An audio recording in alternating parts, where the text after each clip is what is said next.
Je vous demanderai d'applaudir donc, pour commencer, le président de l'Association française du gaz, monsieur Jérôme Ferrier, que j'appelle à me rejoindre. Donc ce congrès national du gaz est ouvert. Merci à vous, monsieur le président, d'introduire ces 2 journées de travaux et peut-être plus précisément cette demi-journée qui traitera donc du grand sujet des enjeux de lutte contre le réchauffement climatique. Merci à vous et puis à tout de suite dans quelques minutes.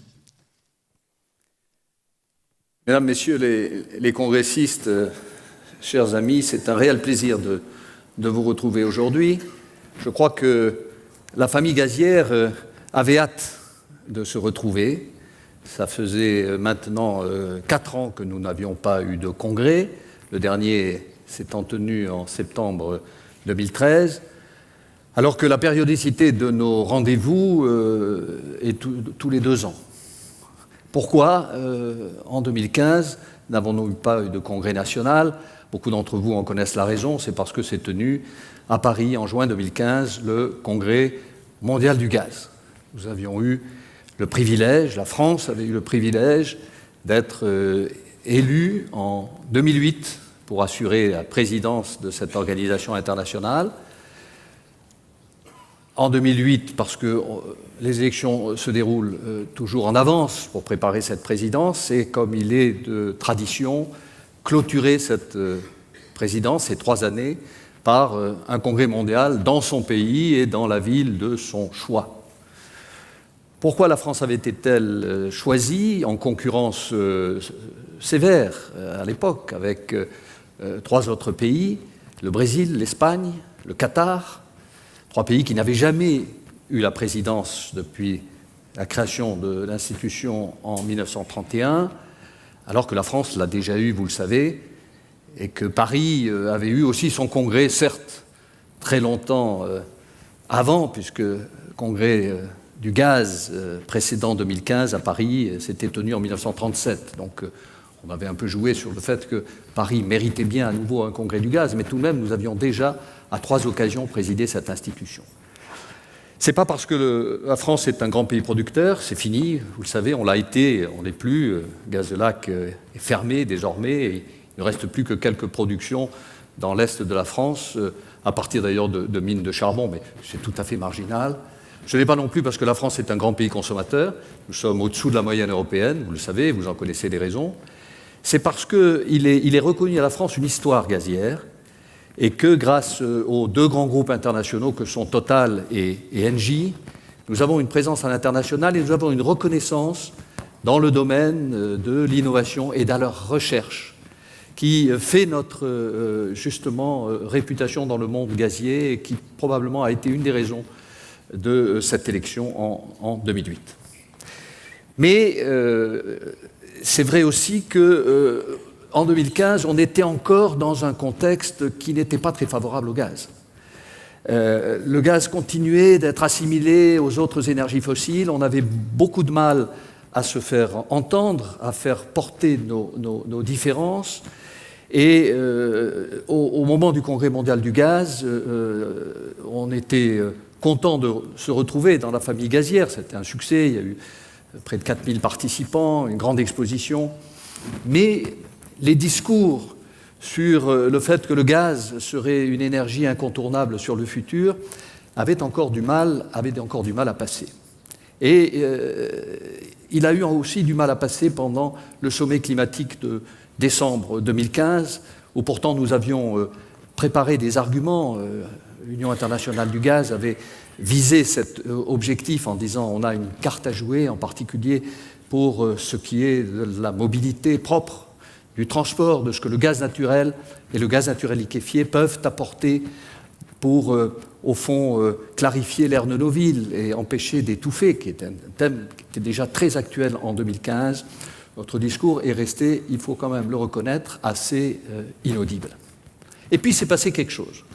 Il s'est passé quelque chose en 2016, alors c'est peut-être aussi l'accumulation de cette communication forte des arguments dont on a pu se prévaloir, qui avait été d'ailleurs mis en avant dans les discussions sur la loi de transition énergétique à partir de 2014, où on a été entendu par les élus qui ont pesé pour modifier entre le premier projet, le premier texte, qui était quand même très électricité, énergie renouvelable, efficacité énergétique, mais absolument pas le complément indispensable des énergies fossiles. Et là, on a quand même pesé dans ce débat, puisque finalement, dans la loi de transition énergétique, le gaz est reconnu comme une énergie fossile différente et à traiter comme telle, c'est en tout cas dans l'article 1, et que les carburants alternatifs, dont le gaz, mais aussi les GPL, peuvent être un complément, et c'est mentionné de manière explicite, un complément aux véhicules électriques dont on sait très bien qu'il ne pourra pas tout faire, en tout cas avant longtemps.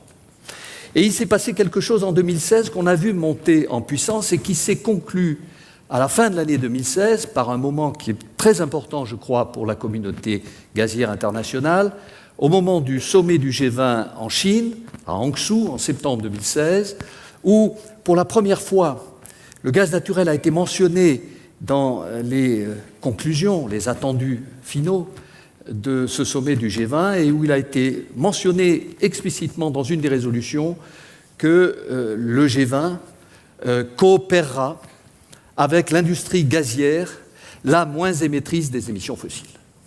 Cette phrase, pour nous, évidemment, elle est essentielle parce que c'est la reconnaissance que notre rôle va être un rôle déterminant et que nous serons en mesure d'accompagner la transition écologique. Alors ça a été aussi confirmé dans le plan climat, au fond, qui est sorti en juillet de cette année, la feuille de route du gouvernement, où nous avons eu une satisfaction de retrouver au moins 4 des propositions que nous avions formulées dans un document qui a été un document important pour nous, parce que c'est celui sur lequel on a assis les démarches auprès des candidats au moment de l'élection présidentielle, à l'automne 2016, qui est le livre blanc que nous avons publié en septembre, qui continue d'ailleurs d'être très actuel. On continue, si je puis dire, de faire le service après-vente de ce livre. Et ce petit livre blanc, il s'était focalisé sur 10 propositions d'action très concrètes. Et on a été assez satisfait de retrouver, alors on ne les retrouve pas, évidemment, mot à mot, ils n'ont pas repris nos propositions telles quelles, mais il y a 4 thèmes qui sont la rénovation énergétique, la lutte contre la précarité énergétique, la mobilité propre et l'aide à la recherche et l'innovation, qui sont 4 parmi les 10 thèmes que nous avions sélectionnés. Donc il s'est vraiment passé quelque chose qui fait que le congrès qui se tient aujourd'hui tombe bien à cet égard, parce qu'on a des choses à se dire et on sent sur une vraie dynamique, pas simplement française, elle est aussi européenne, même si elle n'est pas au niveau qu'on aurait souhaité. Elle est en tout cas mondiale, c'est très clair. On le voit en Asie avec la Chine et l'Inde. On l'a vu aux États-Unis pour d'autres raisons avec le développement des gaz de schiste. Il reste encore quand même un peu à bouger et à convaincre l'Europe. Eh bien, ce sera les tâches de ceux qui nous succéderont. Alors, si le gaz est maintenant désormais bien positionné dans le dispositif de la transition écologique, ce positionnement, il est assis à nos yeux sur 4 piliers, 4 vecteurs de développement qui seront déclinés pendant les 2 journées de notre congrès. D'abord, le gaz et le climat, ou le climat et le gaz naturel. Il fera l'objet de la première séance plénière, la table ronde de ce matin. On voit que c'est l'allié, le complément naturel des énergies renouvelables. Vous savez que nous avons en France aujourd'hui 13 centrales à cycle combiné au gaz, 14e va être mise en fonction, qu'elles ont fonctionné toutes au maximum de leur disponibilité, de leur capacité, au moment des pointes qui se sont déroulées en février 2007. La pointe de froid, ce n'était pas un froid extrême, mais c'était un froid qu'on n'avait pas vu depuis 2-3 ans, et qui a fait que toutes les centrales ont été sollicitées, et correspondant d'ailleurs à un apport en génération d'électricité d'environ 13%. C'est amusant de voir d'ailleurs que les 2 chiffres sont assez proches, 13% pour 13 centrales. Là, à rapprocher peut-être 1% par centrale, pour donner les ordres de grandeur de ce que, au fond, la génération électrique au gaz pourrait apporter dans le futur. Et d'ailleurs, on aurait eu la 14e centrale, une 15e ou une 16e, elles auraient fonctionné au maximum. Et elles nous auraient peut-être empêché d'importer de l'électricité d'Allemagne générée par du charbon importé des États-Unis, donc avec au niveau européen un bilan carbone assez catastrophique. Donc là, il y a eu une vraie démonstration de ce que le gaz est en mesure d'apporter en complément. Et c'est pour ça d'ailleurs que l'AFG a lancé, et je vous en fais aujourd'hui la primeur de l'information, une task force tout à fait récemment pour préparer le sommet de Paris du 13 décembre, où nous apporterons une contribution, comme nous l'avions fait au moment de COP21, et nous avons pensé que de COP21 à COP23, il y avait véritablement des éléments à préciser et que notre contribution serait nécessaire. La deuxième thématique qui sera abordée, c'est celle du biogaz. Le biogaz, c'est un élément fondamental pour nous parce que c'est notre composante durable. C'est ce qui nous vaut la reconnaissance que nous faisons partie des énergies renouvelables. Il n'y a pas que le solaire, l'éolien ou l'hydraulique, il y a aussi le biogaz, qui certes aujourd'hui est modeste. On a une trentaine de projets aujourd'hui raccordés sur les réseaux qui sont en fonctionnement. On en a à peu près 600 dans les cartons. Aujourd'hui, ça représente 1%, c'est quand même très modeste, de l'apport à l'ensemble des 500 TWh d'une consommation gazière. Mais nous avons décidé d'accompagner, et depuis déjà maintenant 2-3 ans, l'objectif que l'on pense atteignable de 10% en 2030. C'est quelque chose qu'on s'est approprié. Il y a eu un débat interne parce que annoncer des perspectives, derrière, il faut délivrer. Et il est prudent de ne pas faire d'annonces qu'on ne soit pas en mesure de satisfaire. D'autres le font avec des objectifs politiques. Ce n'est pas dans la tradition de l'AFG et on essaye d'être le plus rigoureux, le plus scientifique possible. Mais 10%, 600 projets, 1% aujourd'hui, on dit c'est faisable, il va falloir quand même beaucoup d'efforts parce que time is running. Et par conséquent, on est déjà presque en retard par rapport à cet objectif. Si ce n'est pas 2020, ça sera 2022 ou 2023. Mais en tout cas, l'objectif de 10% est jouable. Et c'est vrai que pour nous, c'est un élément absolument fondamental parce que ça, c'est la France des territoires. Et ça sera traité d'ailleurs dans la demi-journée sur les territoires. Parce qu'en région, chaque politique le veut. Tous les politiques sont derrière nous. Pour eux, c'est important d'avoir son projet vert, déjà pour traiter ses boues, ses déchets, ses ordures ménagères, mais en plus parce que c'est créateur de quelques emplois et puis ça a une belle image. Et donc ils sont à fond derrière nous. Au niveau politique national aussi, les industriels sont prêts et nous en sommes les porte-parole à faire les efforts nécessaires. Après, il faut faire face à quelques oppositions locales parce que, là encore, évidemment, personne ne veut avoir l'installation de traitement des boues ou des ordures ménagères de l'autre côté du mur de son jardin. Et ça, c'est un vrai problème très français qui fait que cet obstacle-là prend des proportions et empêche les projets de se dérouler. Donc il y a quand même, au niveau administratif et aussi au niveau financier, en envoyant quelques bons signaux qui permettent à ces petites structures d'être en mesure de trouver les financements nécessaires pour satisfaire ces besoins. Troisième thématique fondamentale, évidemment, c'est la mobilité. La mobilité avec le gaz naturel véhicule qui est modeste en France, mais quand même sur une phase très dynamique, puisque... Je le rappelle, nous sommes aujourd'hui à une 60aine de stations ouvertes au public. Je ne parle pas des stations captives qui alimentent les bus dans nos villes. Vous savez que 60% des villes de plus de 200 000 habitants en France ont une part de leur flotte de bus au gaz naturel véhicule. Et ils ont leur propre approvisionnement et leur réseau propre de distribution. De stations ouvertes au public, on en a 60 aujourd'hui. On en avait 40 il y a 3 ans. Hein. Donc on est sur une dynamique. 50% de plus, c'est quand même très significatif. Mais avec des objectifs très ambitieux de 180 à la fin de l'année 2018 et probablement 250 à l'horizon 2020. Ça nous laisse encore en retard par rapport à nos voisins allemands ou italiens qui sont autour de 1000 stations. Donc vous voyez quand même l'écart et la différence. Mais à 250 stations, on commence à avoir une couverture du territoire que l'on juge suffisante et satisfaisante pour véritablement lancer le marché du gaz naturel véhicule, notamment pour les particuliers.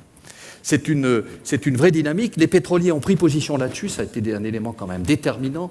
Le fait que Total, premier distributeur de carburant en Europe, prennent cette position de dire « moi, j'accompagne ce développement, en particulier sur le gaz naturel liquéfié, la distribution du gaz naturel liquéfié.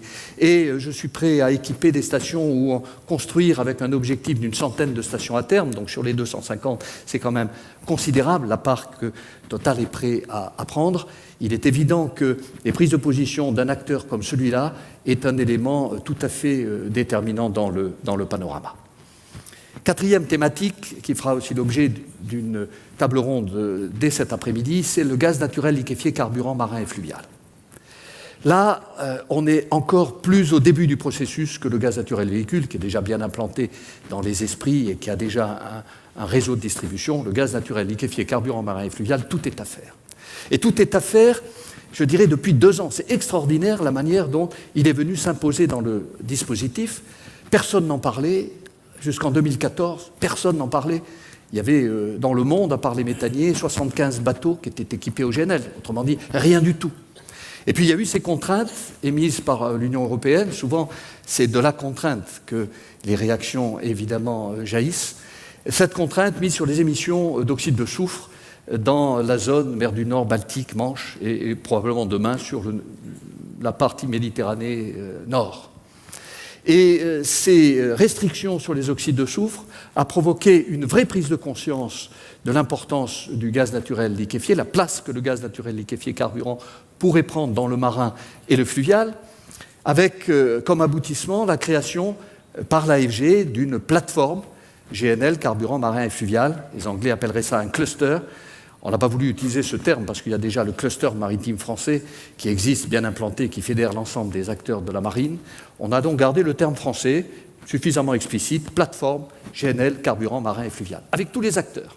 Et là, c'est formidable parce qu'on a lancé ça en avril, et quand on regarde aujourd'hui, on a 28 partenaires qui ont accepté de cotiser, parce que pour la faire vivre, il faut évidemment un financement. On a les fournisseurs, Total, Engie, Gaz Natural, fournisseurs de gaz, on a les grands ports. Tous les grands ports sont là, Dunkerque, Marseille, Nantes, Saint-Nazaire. On a les équipementiers, on a les armateurs, CMA CGM, Compagnie du Ponant, Brittany Ferries, qui nous ont rejoints. Et on a vu les commandes, quand même assez extraordinaires, basculer sur des pans entiers industriels, à commencer par les croisiéristes. Les 4 bateaux de Carnival construits au chantier Saint-Nazaire chez STX seront au gaz naturel liquéfié. Brittany Ferries, qui vient de commander un nouveau bateau, pour traverser la Manche, donc lui il est dans une zone absolument impactée, fonctionnera au gaz naturel liquéfié. Et puis, je peux l'annoncer même si ce n'est pas officiel, mais ça commence à transpirer dans les journaux, CMA-CGM, porte-conteneurs, un des plus gros avec MSC, qui relance le marché en prévoyant la construction entre 6 et 9, le chiffre n'est pas encore complètement assis, mais c'est quand même considérable, des plus gros porte-conteneurs, 22 000 boîtes, comme ils disent, 22 000 EVP, les plus gros qui existent, et qui seront au gaz naturel liquéfié. Donc vous voyez, la famille maritime est en train de basculer sur le produit qui est le nôtre, le gaz naturel liquéfié, ce qui veut dire derrière la nécessité d'infrastructures et puis d'un réseau de distribution. Mais c'est une perspective absolument formidable et qui sont les vecteurs de développement qui feront l'objet du traitement pendant ces 2 jours. Je rajouterai une 5e thématique qui est incontournable dans notre type de congrès, c'est le gaz et l'Europe. On ne peut pas parler de gaz sans parler d'Europe.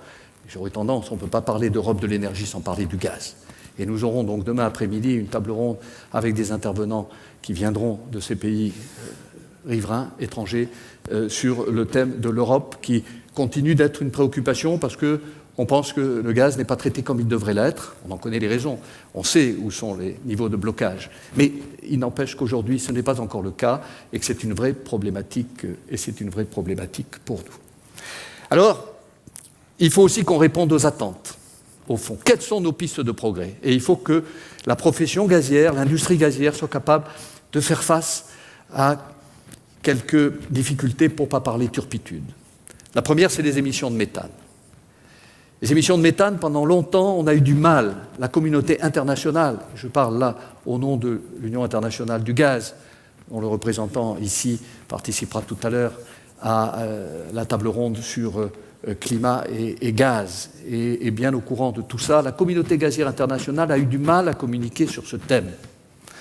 Et on a eu quand même tendance à envoyer la poussière sous le tapis. Pourquoi on a eu du mal à communiquer? Parce que certains pays n'étaient pas prêts du tout à le faire. Et le principe même d'une association, c'est qu'il faut un minimum de consensus pour arriver à parler de ce thème.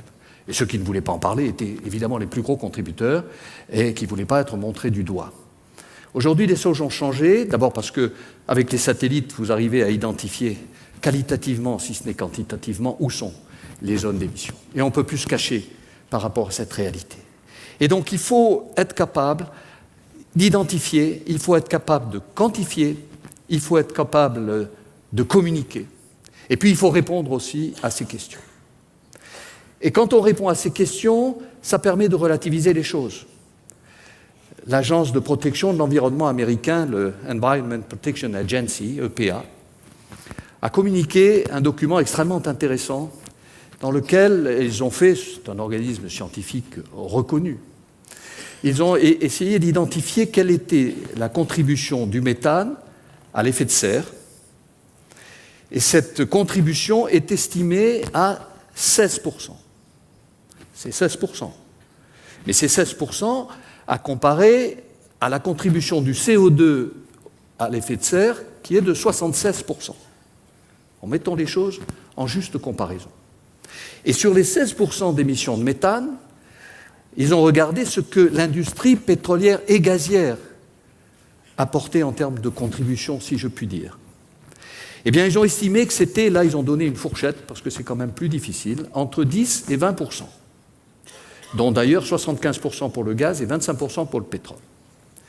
Ce qui veut dire que si vous combinez la contribution de l'industrie gazière au méthane et la contribution du méthane à l'effet de serre, ça voudrait dire que notre industrie gazière contribue entre 1 et 2% à l'ensemble des émissions de gaz à effet de serre.